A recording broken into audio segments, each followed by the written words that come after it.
ঠিক আছে, তাহলে আজকে আমরা দেখি 14 নম্বর অঙ্কটা কি বলেছে। ঠিক আছে, মন দিয়ে শুনবি আর বুঝবি। তাহলে দেখ কি বলেছে, ফার্স্টে আমরা অঙ্কটা পড়ি।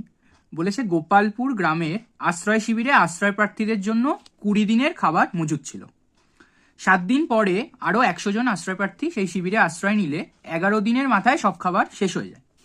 তাহলে প্রথমে কতজন আশ্রয় প্রার্থী ছিল লিখি।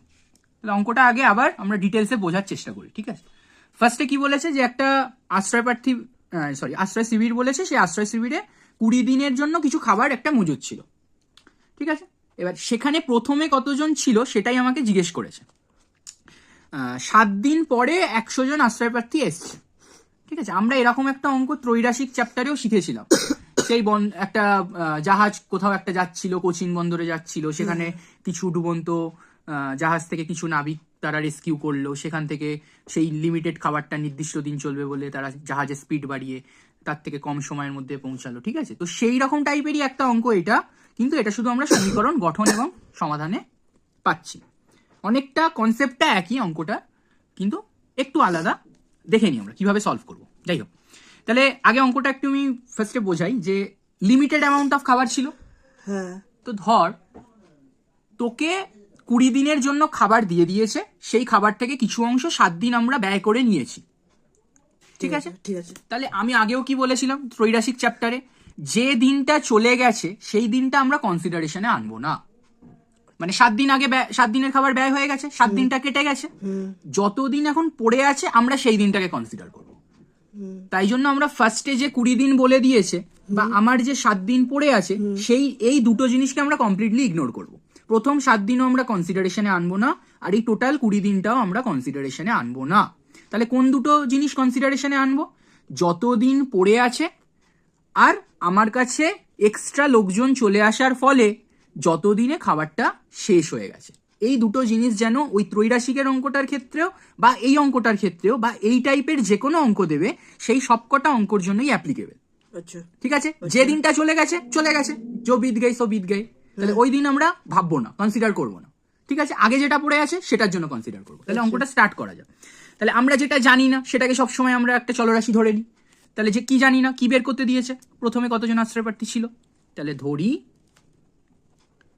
প্রথমে আশ্রয় প্রার্থী ছিল x জন। ঠিক আছে, নেক্সট কি বলেছে, বলেছে 7 দিন পরে 100 জন এসেছে। তাহলে আমি প্রথমে এখানে লিখতে পারি যে 7 দিন x জন আশ্রয় প্রার্থী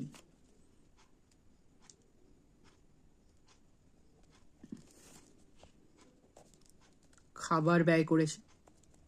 ঠিক আছে, তাহলে বাকি খাবারে x জন আশ্রয় প্রার্থীর চলবে 20 মাইনাস 7 দিন, মানে 13 দিন। তাহলে যে দিনটা আমার ব্যয় হয়ে গেছে সেই দিনটাকে আমি আগে এলিমিনেট করে দিই। বুঝতে পেরেছি? তাহলে বাকি পড়ে রয়েছে আমার কত দিন? 13 দিন। এই 13 দিনের খাবারটা কতজন আশ্রয় প্রার্থীর চলবে? x জনের। তাহলে লিমিটেড অ্যামাউন্ট, খাবার বাইরে থেকে সাপ্লাইও করা হচ্ছে না বা অন্য কেউ নিয়ে চলেও যাচ্ছে না।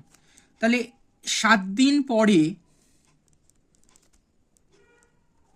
আশ্রয় প্রার্থী যোগ দিয়েছে আরো 100 জন। বুঝতে পেরেছি? তাহলে এখন আশ্রয় প্রার্থী সমান x প্লাস 100 জন। তাহলে এই x প্লাস 100 জনের এখন ওই লিমিটেড খাবারটা কতদিন চলেছে? 11 দিন। স্বাভাবিক না? তোকে যদি আমি একটা ডেয়ারি মিল্ক দিই, তুই সেটা একা খেলে যতটা অ্যামাউন্ট খেতে পারবি গোটাটাই খেতে পারবি। এবার ওই ডেয়ারি মিল্কটা তুই যদি স্কুলে নিয়ে যাস, বন্ধুদের সাথে ভাগ করে খাবি। তাহলে বন্ধুদের সাথে ভাগ করে খেলে তোকে কম খেতে হবে, সবাই মিলে খাচ্ছিস, তাই তো? হ্যাঁ, সেটা আনন্দ বেশি হবে, কিন্তু ভাগ করে খেলে অ্যামাউন্টটা কমে যাচ্ছে। এখানেও সেটা হয়েছে। এই 100 জন যেহেতু যোগ দিয়েছে, তাহলে ওই লিমিটেড অ্যামাউন্ট অফ খাবারটা কি হয়ে যাচ্ছে? আরো 100 জনের মধ্যে ডিস্ট্রিবিউট হয়ে যাচ্ছে। তাহলে সেটা স্বাভাবিক না যে সেটা কম দিন চলবে, কারণ খাবারটা লিমিটেড, দিন সংখ্যাটা প্রথমে লিমিটেড ছিল কিন্তু জন সংখ্যাটা বেড়ে গেল। তাহলে খাবার লিমিটেড, দিন সংখ্যা লিমিটেড ছিল, বাট জন সংখ্যা বেড়ে যাওয়ায় এখন কম দিন চলবে। বুঝতে পারছি? যদি খাবার আমি বাড়িয়ে দিতাম তাহলে বেশি দিন চলতো। যাই হোক, তাহলে আমরা এবার এই যে লিমিটেড, যে জিনিসটা কনস্ট্যান্ট বা লিমিটেড, সেইটার রেসপেক্টে আমরা ক্যালকুলেট করব। মানে কি বলছি, এখানে পাল্টাচ্ছে কোনগুলো, এই দিন সংখ্যাটা পাল্টাচ্ছে, জন সংখ্যাটা পাল্টাচ্ছে, তাই তো? এগুলো তাহলে আমার কি ভেরিয়েবল বা চলরাশি, এগুলোকে নিয়ে আমি এগোতে পারবো। এগুলোকে কার ওপর বেস করে এগোতে হবে? এই খাবারটার ওপর, মানে যেটা লিমিটেড সেটার ওপর বেস করে আমাকে একটা সমীকরণ গঠন করতে হবে। ঠিক আছে, কিভাবে গঠন করি দেখে। তাহলে খাবারটা যেহেতু লিমিটেড, আমি লিখতে পারি এখানে যে যেহেতু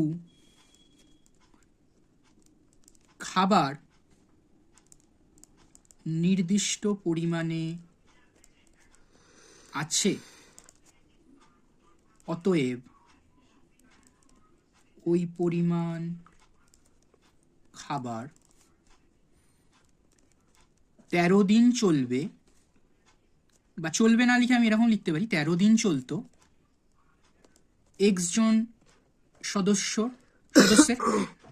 সদস্যের চলতো 13 দিন ওই লিমিটেড অ্যামাউন্ট খাবারটা। তাহলে একদিন চলতো, কি হবে এটা? 13x জন হয়ে যাবে। কেন 13x হবে? কারণ দিন আর জন সবসময় কি সম্পর্ক? ব্যস্ত সম্পর্ক। একটা লিমিটেড অ্যামাউন্ট খাবার 13 দিন যদি x জনের চলতো, ওই অত অ্যামাউন্ট অফ খাবার একদিন কত জনের চলবে? অনেক বেশি জনের চলবে, 13x জনের চলবে। বুঝতে পেরেছি? সেম ভাবে আবার ওই পরিমাণ খাবার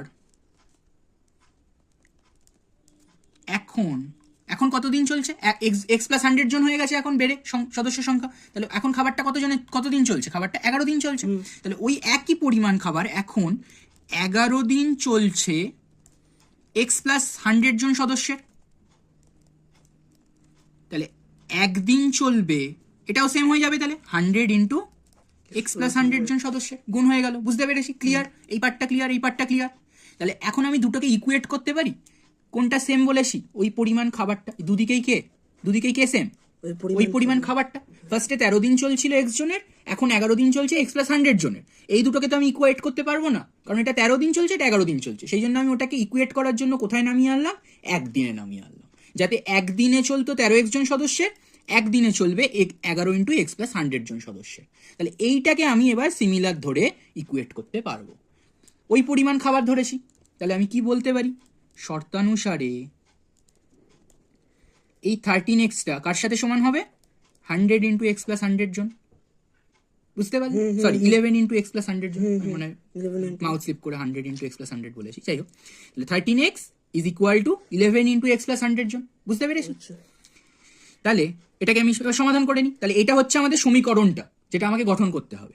এবার সমাধানটা খুব ইজি, একদমই ইজি সমাধান। 13x ইজ ইকুয়াল টু, এটা গুণ করে নিই, তাহলে 11x প্লাস 1100। তাহলে এই 11xটাকে এদিকে আনলে 13x minus 11x is equal to 1100। তাহলে 13x থেকে 11x বিয়োগ দিলে, এখানে আমি ছোট করে দিচ্ছি, আর এইটুকুর জন্য পরের পাতায় যাচ্ছি না। তাহলে 13x মাইনাস 11x করলে এটা হয়ে যাবে 2x ইজ ইকুয়াল টু 1100, বা x ইজ ইকুয়াল টু 1100/2 সমান 550 বা 550। ঠিক আছে, কাটাকুটি করবি।